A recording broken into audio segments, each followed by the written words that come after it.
Lal Windstrom, the Subspace Meditator, coming to you once again with the third video installment on our perspective of Star Wars The Force Awakens. Now, the views that are articulated in this video will be shocking to some of you, revelatory for others, and yet I believe not surprising to most, because the agenda that I believe was demonstrated with Star Wars The Force Awakens was made plain at various points in the movie and throughout the storyline, and from my own particular researches later, after I saw the movie, in an effort to find out if what I believed I saw was in fact what I saw. In other words, if what I thought was just my own perspective or my own take on what I saw was actually the truth. And in my opinion, I have indeed discovered that it is.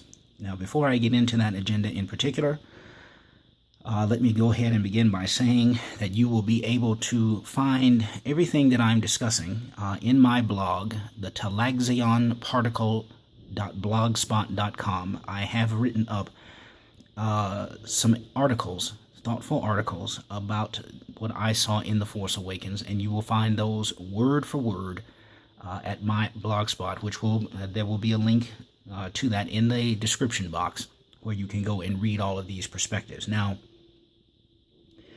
I want to articulate just a little bit what that perspective is in this particular segment on The Force Awakens. What I want to talk about here is what I believe to be a very feministic and gynocentric agenda that was present at the heart of this story, in which I believe I have articulated my perspective on, which I believe was present, should I say, in the movie, in which I have articulated my perspective on in some detail. Now, I'm going to go ahead and read to you, as before. This will be a read article. I will not be speaking off the cuff or extemporaneously. Most of the time, I will maybe interject a few things here and there, but I do want to read a thoughtful, considered analysis of The Force Awakens, and in this particular case, I want to talk about what I believe to be a very feministic and gynocentric agenda, which was at the heart of this story, and which I believe that I have also tied in other elements, such as Finn and the other male characters in the story. In this particular segment, we're going to talk about the women of The Force Awakens and how I believe they were used to fit that agenda. So let's get started. I title this particular article, Star Wars The Force Awakens Part 2, The Social Justice Crusade. Now, I'm going to start off by talking about the women of The Force Awakens in a little bit of detail and articulating some of their character traits and other things, and how I believe that ties into the whole agenda. Let's start with Princess Leia Organa Solo. She is the female holdover from the 1970s through 1980s trilogy, the feisty Princess Leia, Rebel Alliance leader and battle-hardened but emotionally tender soldier. The lost daughter of Anakin Skywalker and sister of Luke Skywalker, Force-sensitive, the love interest of Han Solo. It is Princess, now General Leia Organa, who is the most credible female presence in The Force Awakens. In the course of things, we learn several important developments about General Organa.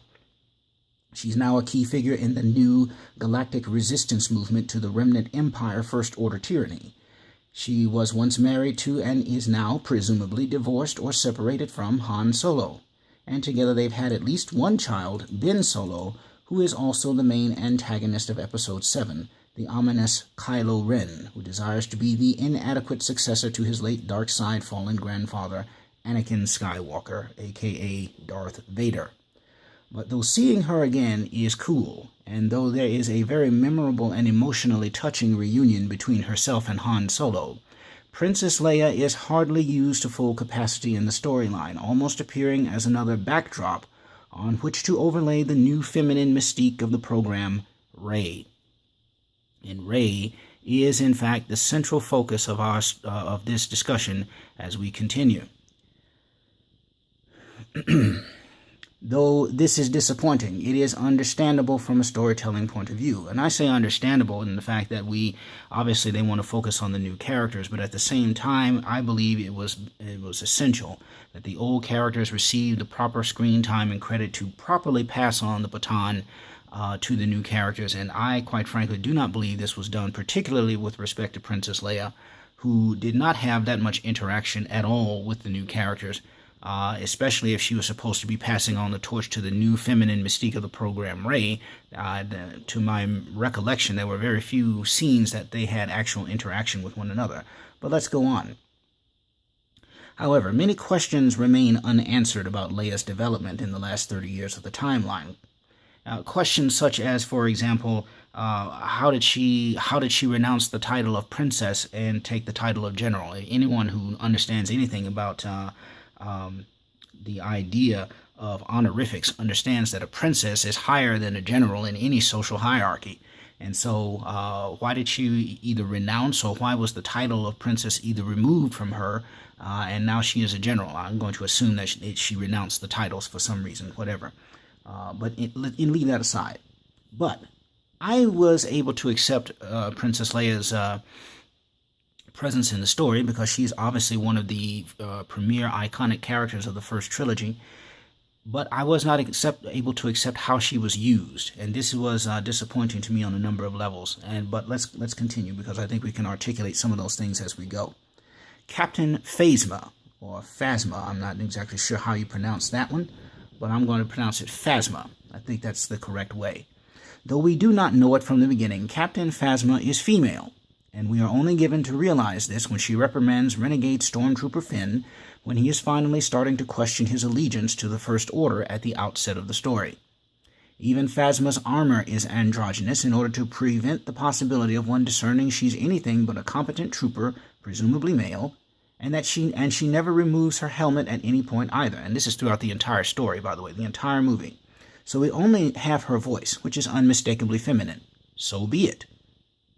However, the criticism of this character is not that she's another girl, but the psychology involved in getting us to accept her on-screen presence, which is based primarily, I believe, on clever but subtle concealment. From the armor that hides her female body parts to the helmet that cloaks her feminine facial features, and which, once removed, would demonstrate that the gig is up, we are given a character which the scriptwriter seemed afraid might be rejected were it to be shown too soon not to be male. Oops, it's a girl. Oh my God, it's got boobs. It can't be a soldier. Well, yeah, give me a break. Sure, undoubtedly some audience members, male and female, would have a problem with this, but time and again we've observed the opposite to be true, whether it's in the dedication of fans to characters like Jedi Master and Council member Shaak Ti, Alice of Resident Evil notoriety, which is actually not one of my favorite storylines, but I did interject her here because she is a popular gal, or the katana-swinging Michonne of The Walking Dead fame, one of my personal favorite characters from that particular show, next to Rick Grimes himself. So what was up with consistently keeping the identity and utility of Captain Phasma secret, as if she would be kicked to the curb and resented if it were revealed too soon that she was a woman? The only resentment and, I dare say, rejection of this persona from viewers would be that it's another useless creation of a female personality for the sake of creating a female personality, as opposed to one who is compelling and thought-provoking. And that itself has a reason, which I will declare at the conclusion of the rest of our Women in the Force Awakens profiles. Mace Kanata. I am not a Jedi, the short orange Kanata states to Rey in a critical moment of The Force Awakens, but clearly she is a mystic of some report who is not only specially attuned to the Force, but is also mysteriously in possession of Anakin Skywalker's lightsaber, the same one given to Luke Skywalker by Obi-Wan Kenobi in A New Hope and lost during Luke's duel with Darth Vader in Cloud City in The Empire Strikes Back. It is Kanata who senses the lightsaber's call to Rey in the underground passages of her Mos Eisley-style bar, and who informs Rey of her own affinity in the Force. Clearly, though she is not a Jedi, Mace Kanata is meant to be a wizened elder who reveals to Rey, however temporarily, a greater sense of her destiny to come, she who initially sets Rey upon the esoteric path. She is the female equivalent to Jedi Grandmaster Yoda, who similarly reveals to Luke Skywalker his own unfolding Jedi destiny, though Kanata herself has never trained to be a Jedi nor a lightsaber combatant. To be clear, nothing in Star Wars lore mandates a Force user to be a Jedi. It is simply that these particular Force sensitives have always been front and center of its application in the Star Wars universe. But, and this is a very serious question in my opinion, but is Maze Kanata's presence simply another bow to the fangirls of the series, another way to tell the female audience members, look, Star Wars is for you too? With a plethora of women who repeatedly appear in The Force Awakens, it can be argued just so. Especially after two more female spies, one of the First Order and the other of the Resistance, show up in Kanata's bar just as our heroes do. Now, I don't believe that this was coincidental. And I have a reason for stating, again, why I believe there was so many females in this story at the end of this particular part. But now, there's a good question here that I put at the end of this discussion. What are you saying here, Lal? That women can't be spies? Of course they can, and I believe that history has demonstrated repeatedly that if they are trained properly, women can be very effective spies. So my criticism about there being two female spies in Maze Kanata's cantina were not because they were female. It was for another reason, which, again, I declare at the end of this analysis. Rey, the centerpiece of the story from beginning to end, even though you may not necessarily realize that when we first start watching the movie.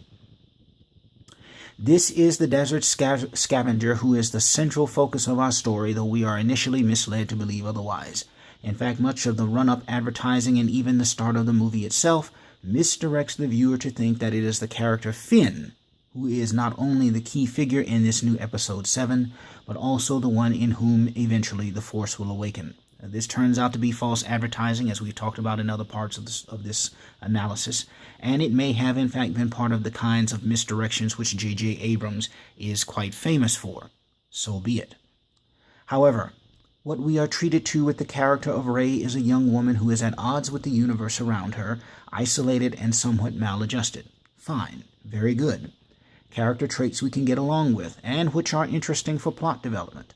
Unfortunately, these things, which stand to be the meat and potatoes of the character, are only given marginal screen time and hardly explored. Instead, what we are offered is how smart and tough Rey is. Okay, still fine character traits, but unbalanced with the others in favor of showing us just how strong, modern, and independent Rey is. She becomes not a character in whom viewers can invest emotional attachment and whom they may possibly be able to identify with, whatever their particular sex, but a caricature for the modern feminist woman who ballyhoos at every opportunity, I don't need no man.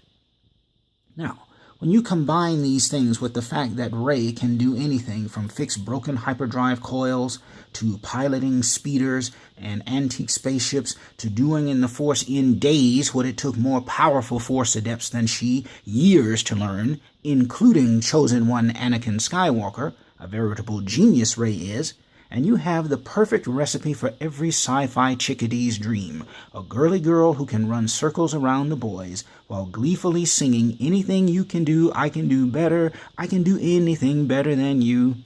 You remember that? No, you can't. Yes, I can. No, you can't. Yes, I can. No, you can't. Yes, I can. Yes, I can. Okay, anyway. And all of this, of course, while keeping her clothes completely on at that. Yay! Social justice warriors rejoice. You now have the sci-fi feminist icon you've waited almost 40 years for. Now, that concludes my analysis of and it was a shortened analysis, I admit, and I agree. I did not want to go too in-depth with that because it would have taken me a lot more pages to write everything down that I saw and that I observed. I just wanted to point out some of the particular highlights that I believe showcase to a great degree what I am talking about. Now, let's go on, because I do in fact believe that The Force Awakens was a social justice experiment, and I want to articulate why I believe it was a social justice experiment in this section of my article.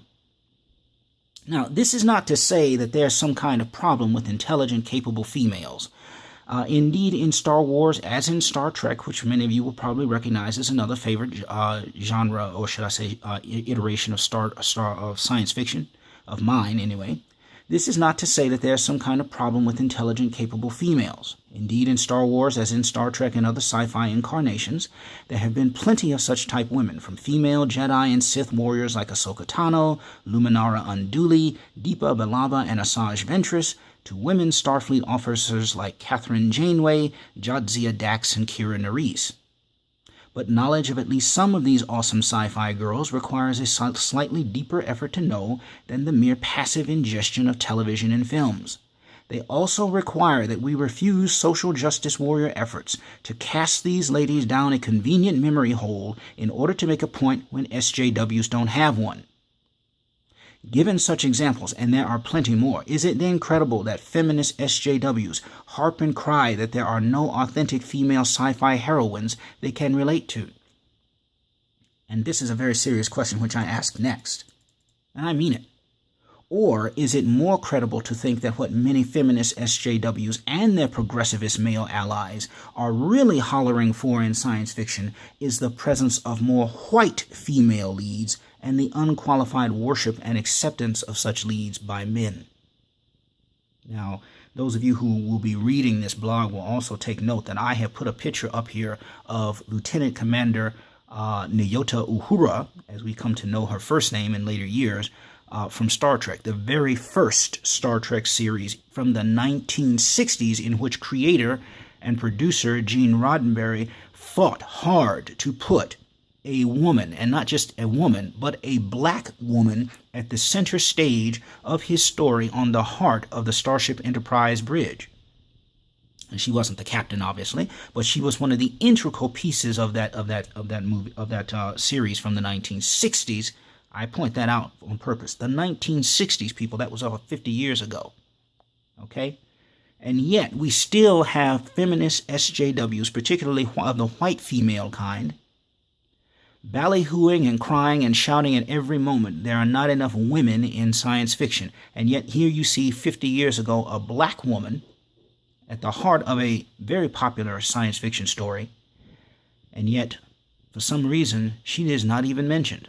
Now, I'm not going to bring race into this as a particular component, but what I am wanting to show you here is that while white feminists have always cried about the fact that they are being underrepresented in a number of different issues, in a number of different ways, and in this case in science fiction, you have example after example after example, even back as far as the 1950s, and yet somehow or another, throughout the entire time The Force Awakens has been played, you see feminist articles all over the internet talking about why this is such a great step forward for women, because now you have Rey, who is the centerpiece of the Star Wars storyline.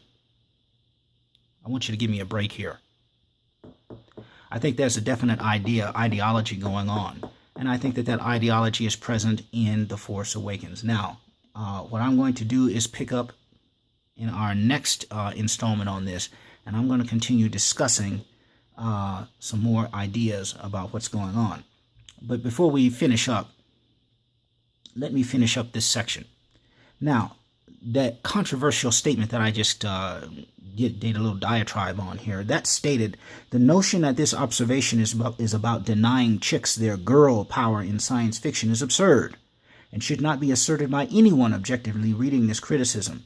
However, we must ask why, in The Force Awakens, there was a consistent, ever-recurring theme to bombard and bamboozle the audience with image upon image upon image of women in positions of authority and or power, and in the case of the character Rey, why this very underdeveloped personality was shown in scene after scene, either outclassing or upstaging her male counterparts, including in areas where their own expertise was eminently greater than hers. Examples of this include her telling Han Solo how to fix a critical malfunction aboard the Millennium Falcon, a ship he was intimately familiar with before the gifted Miss Rey was even born, and which she had only stepped foot on a few hours prior to his arrival. Her rescuing Finn from the First Order assault on Jakku and subsequently from the monsters aboard the Falcon, and saving Finn from death at the hands of Kylo Ren on Starkiller Base by besting the wannabe Darth Vader 2 in a lightsaber fight. And that example itself raises criticism. Any observing, thinking viewer has to wonder how in bloody hell does an untrained duelist, barely Force-conscious individual like Rey go from having no conceptualization of her own power in the Force, indeed not even knowing that the Force ever existed in the first place, to being able to suddenly, expertly, tap into its living essence essentially in a matter of days, so much so that she is able to force will a stormtrooper to release her from captivity on Starkiller Base, and later to fight Kylo Ren, a trained and skilled Force wielder and lightsaber duelist, to a standstill, though she had not prior experience nor training with either. How does this happen? Now, I know there have been some explanations about, well, Kylo Ren was injured and other things of this nature, but still, there are some definite indications of the very gynocentric and feministic agenda at the heart of this story, and I believe that those examples help to point out it even further. But I'm going to go deeper than that later on in the second part of this installment of our analysis. Now, let's finish up then. Clearly and without objection, Rey is a talented being, one whose natural ability, particularly with the Force, can be likened to an individual with an ear for music, but one who has yet to learn how to read music or control properly his or her own voice. She has raw, undeveloped talent which explodes onto the scene without explanation or cultivation, but she has no skill, and at some point, her loosely awakened, innate talent begins to stretch the boundaries of credulity. Now that ends the first part of this installment on our analysis of the social justice crusade present in The Force Awakens. Now, when I return to you for the next installment, I'm going to talk about why these elements were repeated ad nauseum in The Force Awakens, and why I believe and what I believe the overarching agenda was here with respect to it. And I know I've already articulated that, but I'm going to go deeper, and I'm going to show you why that agenda was foolishness, why it was nonsensical, why it did not need to be portrayed at all in The Force Awakens, and why there are many, many, many examples of diligent, fine, capable women in science fiction, and why and for how long we've had a number of these types of women in this particular genre of entertainment, and why this entire social justice feminist agenda is ridiculous on its face. So, until then, we'll see you next time.